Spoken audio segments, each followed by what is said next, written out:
Okay, we're going to go over section 4. This should be short because section 4 is just these 3 lines on lines 50, 51, and 52 currently on the current Florida Realtors FAR bar as is 5, revised as of 4/17, 4th April of 2017.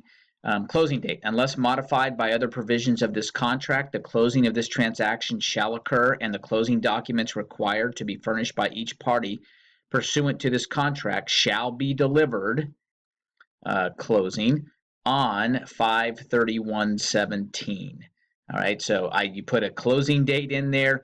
If a contract does not have a closing date, it is not considered a valid contract because there is no open end. It could be a long time, and your initial offer can be to be determined or negotiable or whatever, but I don't recommend it. But in any case, you need to have a date certain in there, the closing date at the time established by the closing agent. By the way, the closing agent is the one who, working with the buyer and the seller to make sure that everybody agrees to close at a certain time. But this date is solid. There are times when people will come back to you and say, oh, my buyers couldn't get their financing, we couldn't get it done in time, so we just need to extend it. Well, the seller's under no obligation to extend it.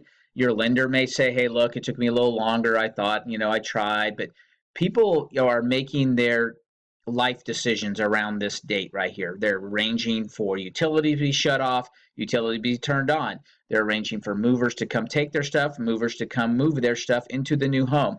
All of this takes a lot of scheduling and things. They want to get everything done. By the way, can a buyer get into a property early and start painting it and doing all this stuff? No, they do not have occupancy and the right to enter that property, do any work or anything else unless otherwise modified in this contract. And we can talk about that in one of the addendums to the contract, or the riders, if you will. But as of the way this contract is written, they do not have access to it, and they cannot. There's just too many liabilities that if they start doing things ahead of time, because currently the sellers, the owners, current owners, insurance is in place, and so on and so forth. So somebody got hurt while they were working on it.